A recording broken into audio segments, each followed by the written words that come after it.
Hello everyone, welcome to my channel. My name is Rafilwe Mbata and thank you for clicking on my video.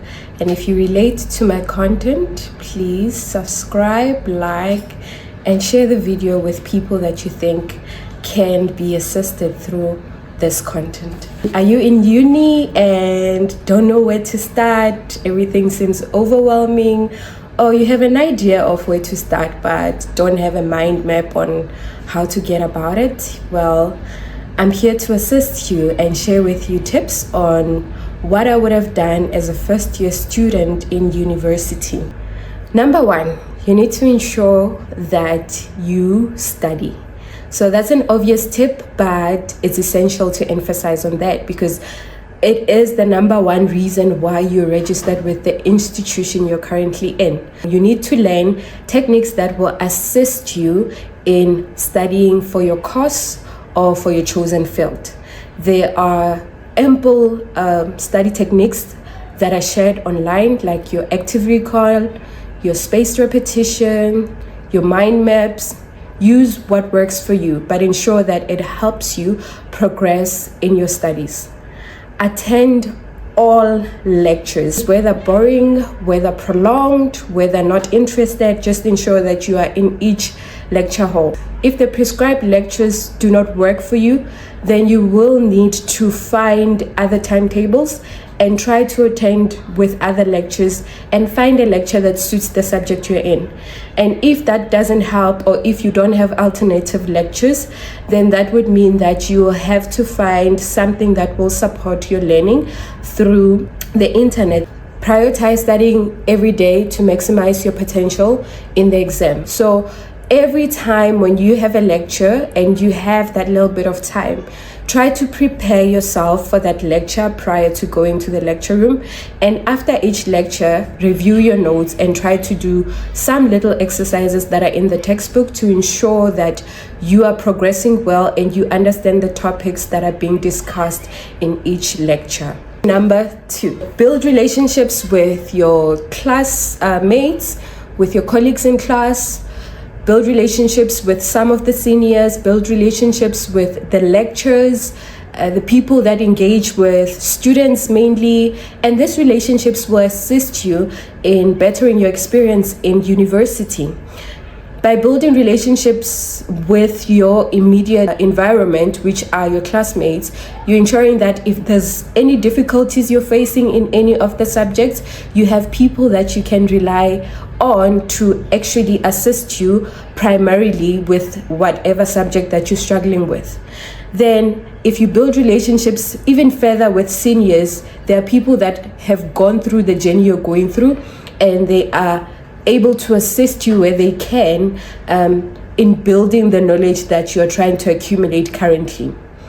Building relationships also with lecturers is very important because you don't want to find yourself in a situation where you have a semester mark that is not reaching the minimum requirement to enter an exam room, and only then is a lecturer seeing your face. So building a relationship with lectures helps in a sense that they can also give you study tips, study questions and such to ensure that you progress well in the course that you're doing. Number three, use your varsity resources. They are free.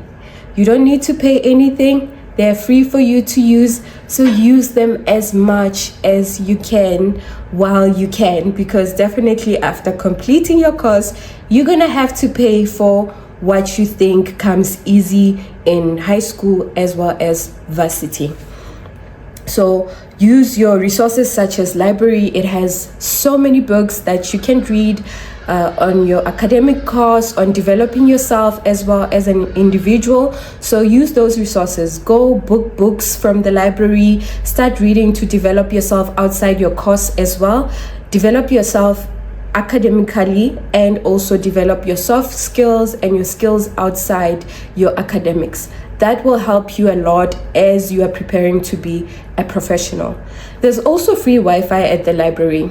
Don't just use it to download movies. I mean, There's a lot of resources online that can assist you as well with your course, as well as soft skills that you can build and accumulate around the course that you're doing, and you become a well-rounded graduate by the time you complete your course. Use your free clinics at your institution. They are free after all. So if you have any type of sickness or your body's not feeling well, instead of going to the doctor and paying a set amount of money, just go to the clinic. They'll be able to assist you, and it's also free, guys, so you don't have to pay anything to go to the clinics.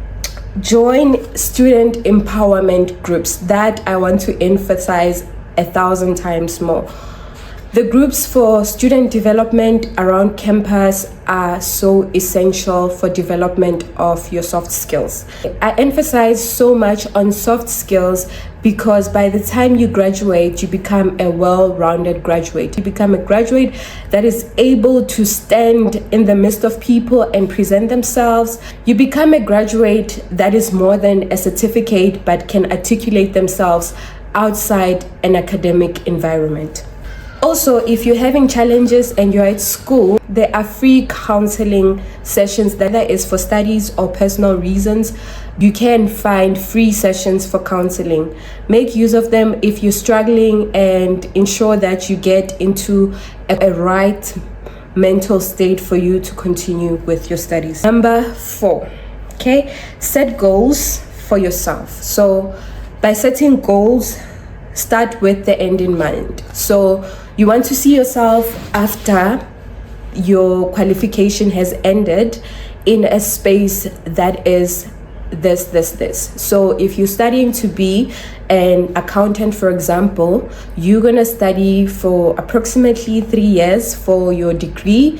Then you do your honors degree. Then you can go outside to accumulate work experience. So for the years that you will be in a varsity institution, you're gonna focus on ensuring that you have the end goal in mind. So by doing that, you're ensuring that you're setting plans in motion that will meet your goal, which is becoming an accountant and attaining your accounting degree.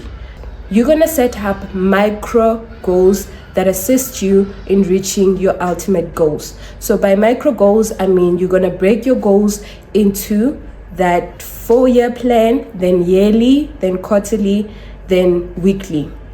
So weekly goals will go something like studying this particular subject on this specific day for this specific time, doing question papers, implementing your study methods as discussed earlier, and so forth. And by doing micro goals on a weekly basis, you are slowly working towards your ultimate goal, which is to be an accountant after attaining your accounting degree. So in 4 years' time, you don't have that, oops, I didn't do that, I didn't do this. But because you've set goals on a weekly basis, which you will review, and you will review them as and when you go and see where you can implement better strategies or set better goals for you to attain a specific goal and specific marks and attain them at a specific time. Your academics are very essential, yes, but you have to also develop yourself holistically.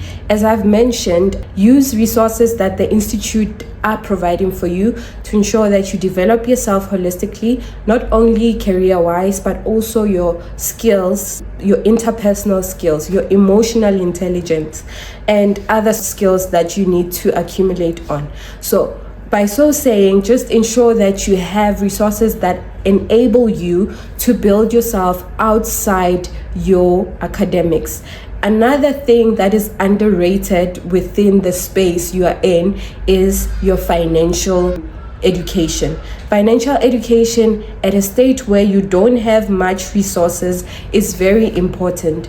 You need to educate yourself financially to ensure that when those funds come, you're definitely ready and you have a plan on how you're going to be spending your funds. So don't waste this time. If you have spare time or you have time for that movie or going out with friends, you definitely can slot in time to study on how you can manage your finances, how you can grow your finances, and how you can be a better person when it comes to your financial well-being. Number 5, health and lifestyle. You need to take care of your mental health. That means you need to take care of what goes in and out of your mind. You are your own gatekeeper, and if you're not going to gatekeep your mind from toxicity, then your mind will be absorbing that toxicity. Unfortunately, you put yourself in spaces where you absorb toxicity, and you are the same person who can take yourself from spaces that would have toxicity. So I would advise that you choose wisely when it comes to friends and your surroundings. Therefore, that will prioritize your mental health. And that goes also to having problems at home that can distract you, and maybe financial issues that can distract you, and relationship issues, which is a choice that could distract you. So you need to make a decision as to how you're going to manage all those things and ensure that they don't affect your mental health while you're still studying. Ensure that you manage your relationships well, you manage your finances well, you manage your environment well, so that you are at your optimum when it comes to your mental health. Do whatever that helps you to stay at your physical optimum. So if it means going for a walk, go for a walk. If it means jogging in the morning or in the evening, whatever time, take those jogs and ensure that you get your health to its optimum. And that goes also for the food that you'll be eating. In as much as you might not have much resources, but ensure that whatever you're eating speaks to health, as you are developing a good, healthy individual that has to have a healthy mindset. So ensure that you eat food that will assist you when you're studying and that will not work against you. You don't want to be eating fries while you're going for a lecture or a spat or a pub. Then the next thing you get to a lecture, then you're sleeping in class. I mean, if you know that pub is making you sleep, don't eat such things before class. All I'm saying is that take care of your health so that it takes care of you as well, and it ensures that you do what you came to Varsity to do. So financial health. So don't get yourself into debts, guys, please. Don't go open accounts just because a specific store said that you can open an account with them. It is not worth it. You don't have to dress in a specific way to impress whoever. The clothes you have are sufficient, and you can get through Varsity with them. I know that it might feel tough, but at some point you won't even care what you're wearing, but maybe peer pressure and wanting a relationship maybe and impressing friends might push you to an edge where you end up with an account that you don't necessarily need. So my advice is that if you don't afford an account or afford something, don't push for it. Live within your means. Don't compete with people that are from backgrounds where they can afford such things. They have mothers and fathers who can provide for them and send them so much money. If you know that you can't afford those things, stay away from them, because you might find yourself in a situation whereby a person who's above your age group being your partner just to finance your lifestyle, and you don't want to find yourself being in that situation where you think you owe somebody just because they're providing a certain lifestyle for you. You're still young, you still have a long way to go, you can still make that money by yourself. So don't force yourself into situations that might lead you into spaces that you don't want to live in. So we're working on the decisions that you want to take now that will benefit you in the long run. Number 6, time management. You need to manage your time wisely. That is very, very important for you. So managing your time wisely would require something in writing. So if you write it, you see it every day, it helps you to manage your time. It's easier to manage your time. It's easier to squeeze in things within certain boxes because you know you have the time. But if you don't write things down and if you don't structure your things, then you won't know when you have time to do certain things. It's either you always be under pressure that you don't have enough time, or you always be relaxed thinking that you have so much time. So I would advise you to start scheduling your time. When I was in school, I used to just take a double page from a 3-quire or whatever book, and then just take it out and take a ruler, take a pen, and draw my columns, and write down what I'm expected to do at what time. And it used to work out for me. So I know that you have another strategy that could work out for you in writing your activities down to ensure that you know exactly what you need to do within a day and you don't exceed the hours you have in a day through the activities that you've put for yourself in one day.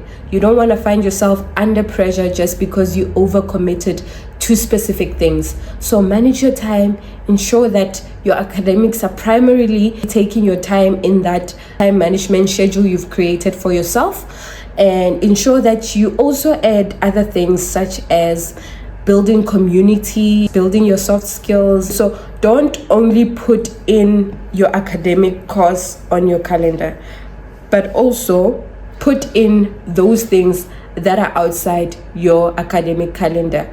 And if you are that strict, you can also put in like your cooking hours when you're going out with your friends, and that gives you exactly the time you have to yourself and exactly the time you have for your academics. Now the last one is, I would advise you to enjoy as much as you can. When you are young, you are thinking, I can't wait to reach this level.